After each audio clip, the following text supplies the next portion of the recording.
اگر مدیر کسب و کاری هستید پیشنهاد میکنم این ویدیو را تا آخر ببینید، چون میخوام شما را با مؤلفه‌ای آشنا کنم که نه تنها پای سود عظیمی را به کسب و کار شما باز میکنه، بلکه به لحاظ اصولی و علمی کمتر راجبش مطلبی شنیدید. سال 1998 آقای تام پیترز مقاله نوشت و در مجله فست کمپانی به چاپ رسوند.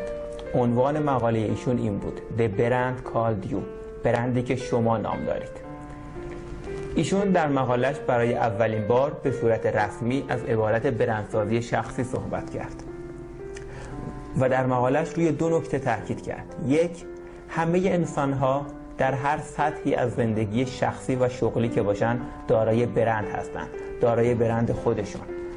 و دوم اینکه مدیران سازمان‌ها بیشتر از اون که به فکر برند کالا و خدماتشون باشن، باید به فکر برند شخصی خودشون باشن. به قول آقای پیتر مونتویا، امروز 3 نام و 3 برند در کنار هم دیگه است. 1 برند سازمان، 2 برند خدمات و 3 برند شخص مدیر. این برند شخصی مدیرانه که میتونه به عنوان سلاح قدرتمند در دنیای تجارت به شما کمک. اگر هم ما میبینیم برندهای ماندگار شدن، صرفاً به خاطر اینه که یک زمانی یک فردی با یک برند شخصی قوی اومده یک سری منابع را وارد یک کسب و کاری کرده و تونسته موفق بشه. شما به عنوان یک مدیر بیشتر از هر فرد دیگه در جامعه نیازمندید به برقراری ارتباط سیاسی، تجاری، اجتماعی. اون عملی که قبل از اینکه شما هر گونه ارتباطی بسازید انجام میشه، مبادله نام شماست. یعنی نام شماست که در دهانها میچرخه. یک قسمت از برندسازی شخصی مدیریت کردن این نامه.